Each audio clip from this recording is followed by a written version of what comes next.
judul dari tesis yang akan diselesaikan dalam bimbingan? Hadi Gunawan Tanjung.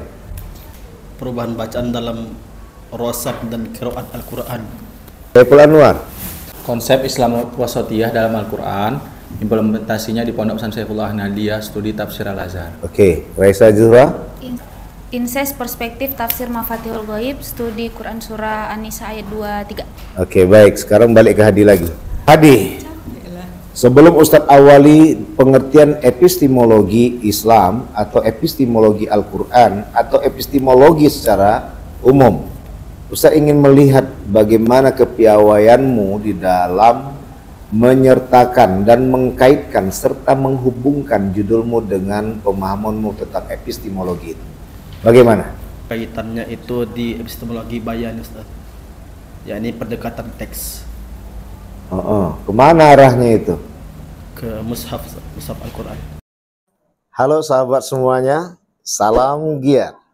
Berjumpa di channel al.andawi.andi. Jangan lupa klik tombol subscribe dan nyalakan loncengnya ya. Terima kasih. Untuk penguji selanjutnya yang akan kita minta kepada Al-Ustadz Dr. Haji Sapri Andi MA dalam bidang yang diuji epistemologi Al-Quran, yang akan diuji peserta Hadi Gunawan Tanjung, Saiful Anwar dan Raisa Zuhra Salsabila Awaluddin. Kepada Al-Ustadz kami persilakan dengan sepenuh hormat. Baik, terima kasih pada Bapak Khairul Huda MSOS. Adik-adik sekalian, Hadi Tanjung, Saiful Anwar dan Raisa Zuhra. Apa judul dari tesis yang akan diselesaikan dalam bimbingan? Hadi Gunawan Tanjung. Perubahan bacaan dalam rosab dan qiraat Al-Quran. Itu judulnya? Berubah lagi enggak? Memang itu? Memang diubah saat penguji. Hah? Saat diuji kemarin memang disuruh ubah. Apa jadi judulnya? Perubahan bacaan dalam rosam dan qiraat Al-Quran. Dalam muratab dan qiraat Al-Quran. Saiful Anwar. Konsep Islam wasatiyah dalam Al-Quran, implementasinya di Pondok Pesantren Saifullah Nahdliyah, studi tafsir Al-Azhar. Oke, Raisa Zuhra. Inses perspektif tafsir Mafatihul Ghaib, studi Quran surah An-Nisa ayat 23. Oke, baik. Sekarang balik ke Hadi lagi. Hadi, sebelum Ustadz awali pengertian epistemologi Islam atau epistemologi Al-Quran atau epistemologi secara umum, Ustadz ingin melihat bagaimana kepiawaianmu di dalam menyertakan dan mengkaitkan serta menghubungkan judulmu dengan pemahamanmu tentang epistemologi itu. Bagaimana? Dalam epistemologi itu ada yang namanya bayani, burhani. Enggak kaitan dengan judul tesismu. Maka kaitannya itu di epistemologi bayani, Ustaz. Yakni pendekatan teks. Kemana arahnya itu? Ke mushaf Al-Quran.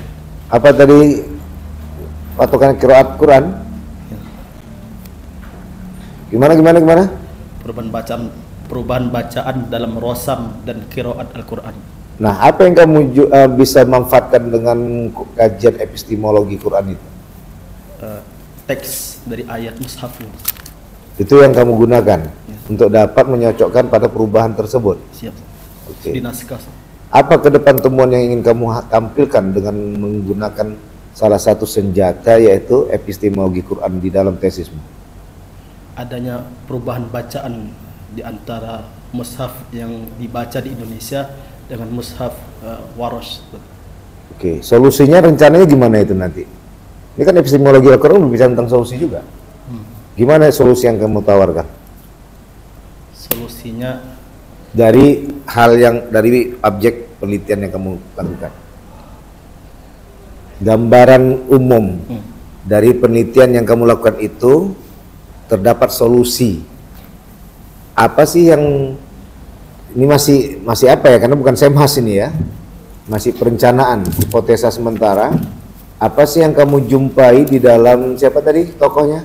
Imam Warosh. Al-Imam Warosh. Al-Imam Warosh ya. Kalau tak salah, Profesor Dr. Rehan ini secara rencana memegangnya. Nah, apa yang kamu jumpai solusinya di situ? solusinya mencari keistimewaan. Kan ini berubah-berubah nih, apa ada beda-beda nih? Bagaimanalah cara untuk dapat membuat para awamin bisa menerima hal itu? Ada nggak Imam harus menjelaskannya? Kalau dari 10 qiraat itu belum ada mushafnya. Jadi dari murid ke muridnya yang bersanad. Yang mana itu sudah mutawatir dari Rasul sehingga dapat diterima oleh masyarakat. Oke. Baik, sekarang Saiful, Islam wasatiyah. Pertanyaan yang sama, jelaskan sama Ustaz. Islam wasatiyah, implementasinya dengan pesantren Saifullah. Silakan. Pakai metode epistemologi kan, San? Ya, dengan hubungannya dengan epistemologi Al-Quran itu. Di dalam mempelajari metode epistemologi Al-Quran kan ada juga, San, metode ilmiah seperti yang soal kemarin kan gitu, San. Ada observasi, identifikasi masalah, kemudian perumusan masalah. Jadi dalam tesis yang akan saya tulis, ya itu semua metode ilmiah itu masuk, San, gitu. Ditulislah di tesis itu karena ini juga studi lapangan kan butuh observasinya, bagaimana awalnya perumusan masalahnya, kemudian eksperimennya kan gitu, Saat itu harus dimasukkan semua sampelnya, eksperimen itu kan uji sampelnya, kemudian nanti kesimpulannya barulah kita tahu, Saat. Nah, gimana lah sebenarnya hasilnya, nanti endingnya gimana itu? Endingnya adalah saat ini yang kita lihat, benar nggak di pesantren Saifullah itu mengajarkan Islam wasatiyah dan apa targetnya gitu, San.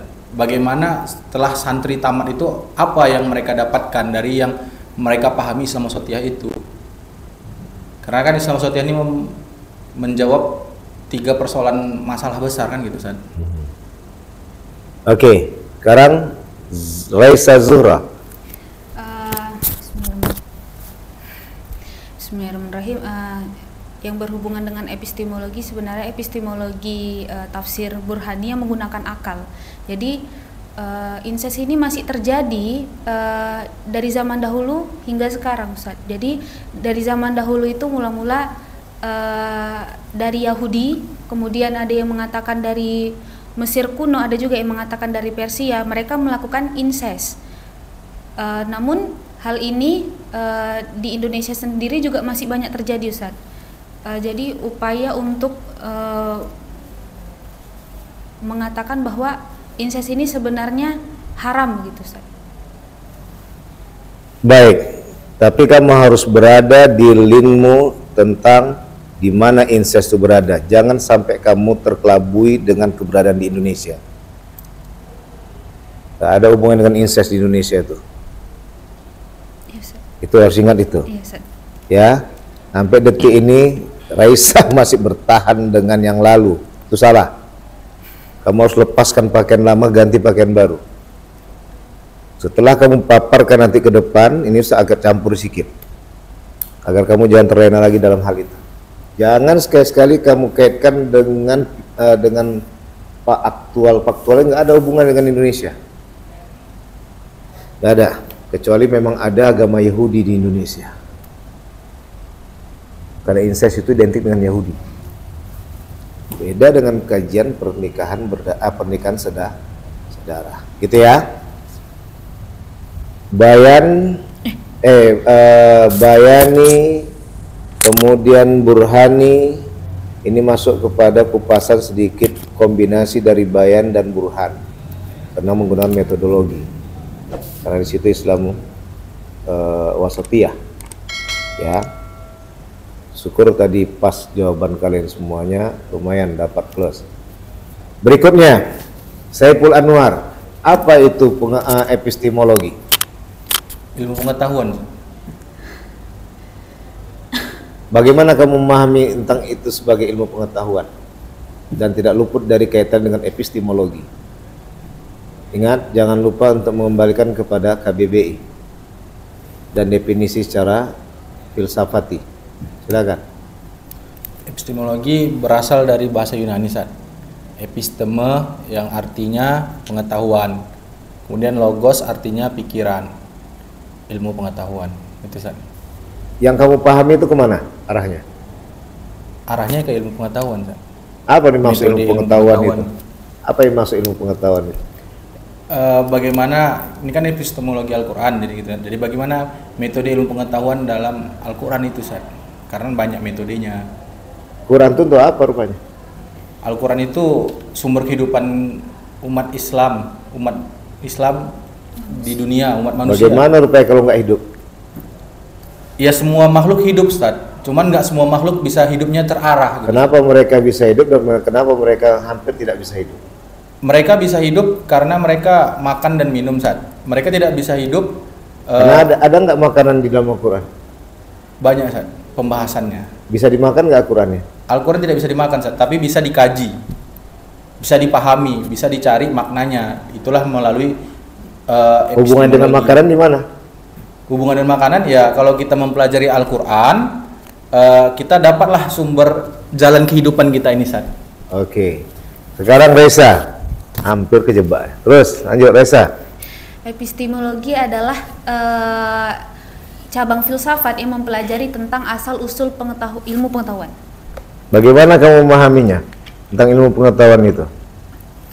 Paling tidak kamu udah dapat sedikit-sedikit masukan dari Saiful.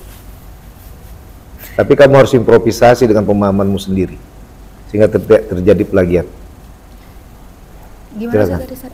Hah? Gimana tadi pertanyaannya, Ustaz? Ya ilmu pengetahuan itu gimana kamu pahami? Tadi kamu tadi kan kamu udah dapat menyaring apa yang dibilang Saiful tadi. Dengan akal, dengan pikiran.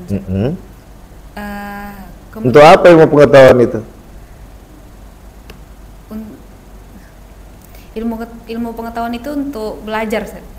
Nah, belajar biar apa? Biar pandai, Ustaz. Untuk apa? Ini Ustaz filsafat loh.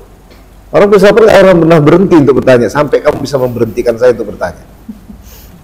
Belajar untuk apa? Biar maju masa depan, Ustaz. Kayak mana supaya masa depan maju berkembang itu? Dengan ilmu pengetahuan, Ustaz. Ya bagaimana ilmu pengetahuan itu bisa mengarahkan kepada maju dan berkembang pada diri manusia? Mungkin sesuai sama zaman sekarang. Jadi perkembangan manusia itu pasti berubah, Ustaz. Kenapa bisa berubah?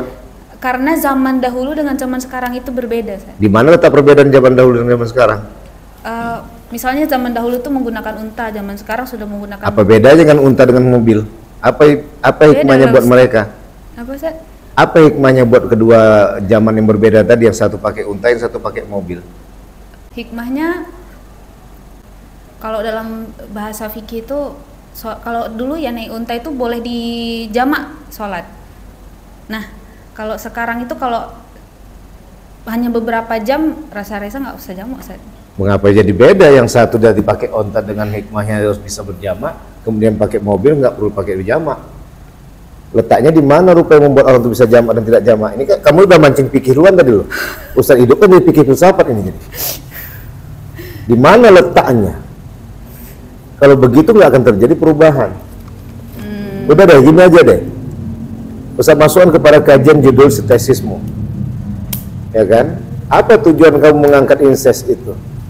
Dan bagaimana hubungannya dengan ilmu pengetahuan yang kau bahas? Apa rupanya ilmu pengetahuan tentang incest tadi untuk memberikan kontribusi kepada masyarakat? Apa tujuannya? Itu terus tanya. Belajar untuk apa? Belajar untuk incest tadi untuk apa? Kan ilmu pengetahuan tadi untuk belajar. Apa rupanya faedahnya dan padilahnya buat manusia? Karena yang pertama itu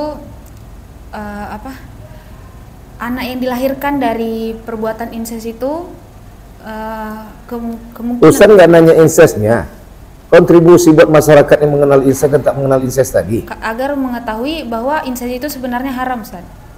Kok bisa langsung haram? Apa rupanya membahayakan sampai mereka mengatakan itu haram? Karena di dalam ayat Al-Quran menjelaskan tentang pengharaman, Ustaz. Pengharaman kenapa bisa diharamkan? Karena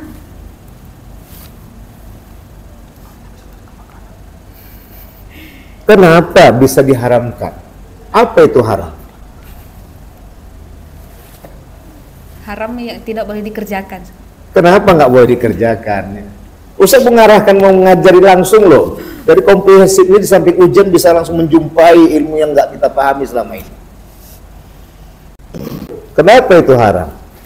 Karena yang pertama itu harta itu jatuh kepada anak-anaknya itu, Ustaz, sehingga Kenapa kalau harta tidak itu menyebar, jatuh? Ustaz. Kenapa kalau harta itu jatuh pada anaknya dan nggak menyebar? Bagi orang kaya mungkin baik, Ustaz. Bagi orang yang miskin mungkin akan. Teman-teman YouTube sekalian, ini menarik ini. Di sini ada kekuatan epistemologi. Karena kita akan ketahui. Ya, tapi nanti akan saya lanjutkan setelah Hadi Gunawan. Hadi Tanjung, apa itu epistemologi? Epistemologi berasal dari kata episteme dan logos. Episteme adalah studi atau teori, logos adalah ilmu.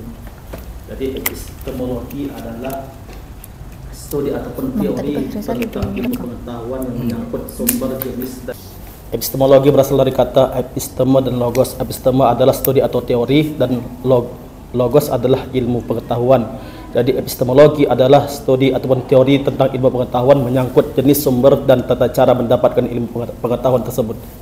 Oke, secara teori mantap. Tapi saya mau lihat, paham nggak kamu kajian itu? Bagaimana kamu mengatakan itu sebagai cara untuk menyelesaikan sebuah permasalahan berhubungan dengan judul yang kamu punya?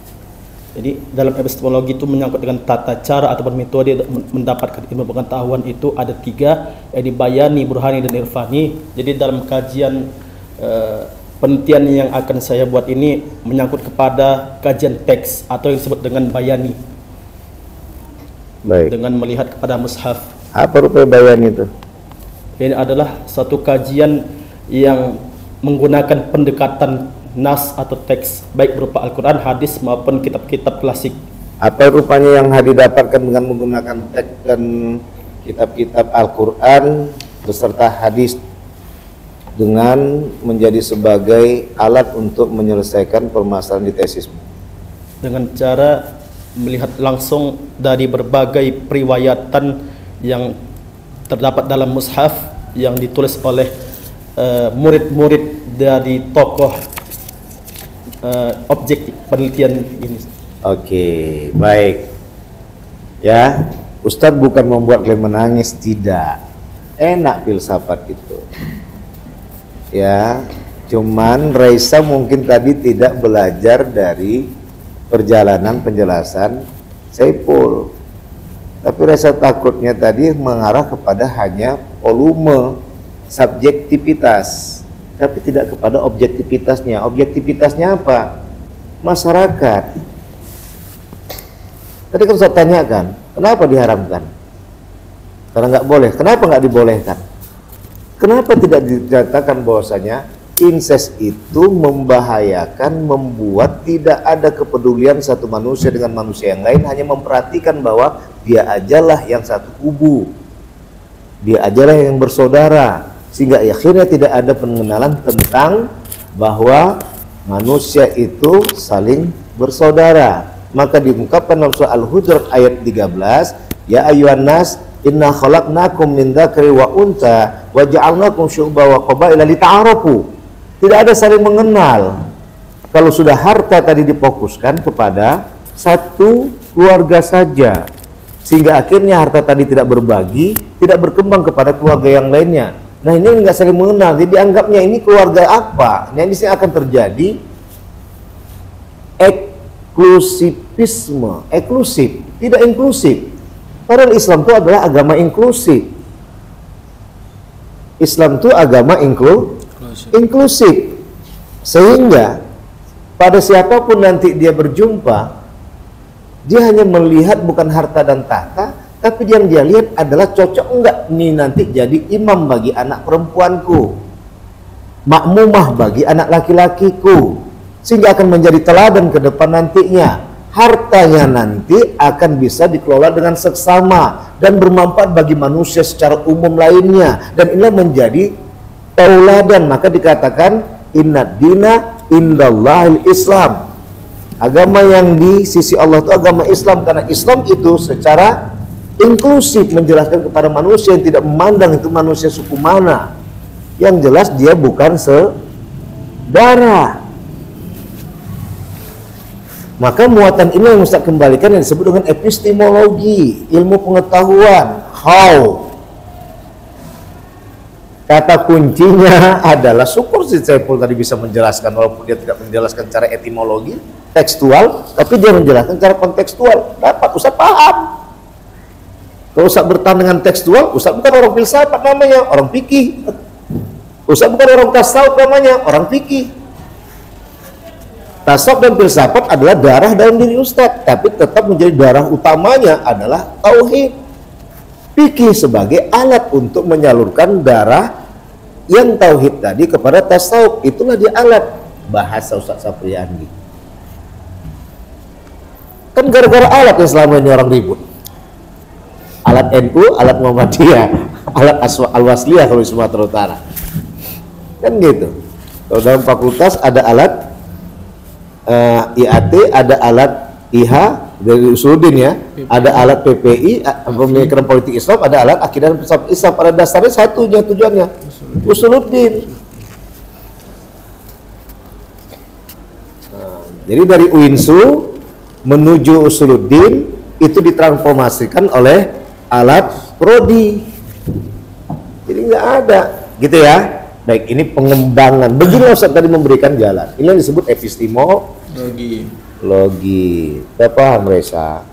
Makanya itulah nanti Reza agar tidak terjebak lagi kepada muatan Indonesianya. Karena kita harus tahu bagaimana basically-nya.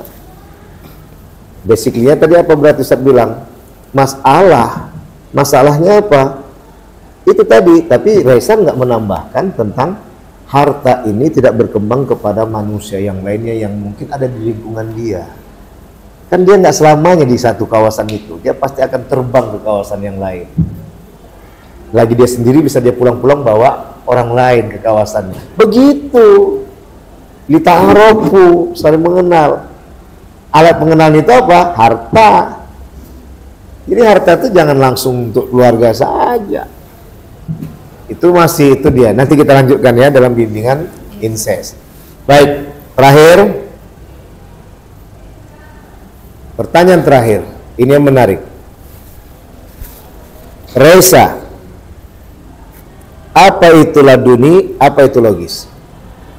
Ilmu laduni adalah ilmu yang didapatkan. Jangan pakaikan ilmu. Oh iya, laduni adalah yang didapatkan langsung dari Allah, Ustaz. Bukan melalui Oke, Saiful. Laduni langsung sumber dari Allah, Ustaz. Laduni adalah anugerah dari Allah berupa ilham yang tidak bisa dipelajari terlebih dahulu. Oke. Semua jawaban yang benar. Ya, cuma ada yang lebih melengkapkan. Logis, Saiful. Akal, Ustaz. Reza? masuk akal. Udah. Akal. Hah? Dapat diterima oleh akal. Dapat diterima oleh akal. Oke, baik. Sekarang Ustaz pertanyaan yang terakhir lagi. Karena kalian buat lagi pertanyaan baru jadi Ustaz nggak boleh Sama kayak kontemporer, Ustaz. Hadi ini melengkapi, menjawab dia. Oke, sekarang apa itu akal? Adi. Apa? Nah, sekarang siapa yang melengkapi sekarang? Adi, akal. Apa itu akal? Akal adalah rasio atau pemikiran atau ijtihad. Akal adalah salah satu nuansa keindahan yang ada dalam diri tubuh manusia, yaitu pemikiran dari manusia. Pemikiran, Ustaz. Nah, Terlambat. dia disingkatkan ya malah. Ya, bukan disempurnakan singkatannya. Sederhananya akal itu adalah pikiran. Kan betul. Ya, hati itu apa? Nurani. Perasaan. Perasaan. Ya, gitu ya. Ustaz. Itu saja. Coba kita padakan. Selesai dengan epistemologinya. Ingat, ya. Salam giat. Assalamualaikum warahmatullahi wabarakatuh. Waalaikumsalam warahmatullahi wabarakatuh.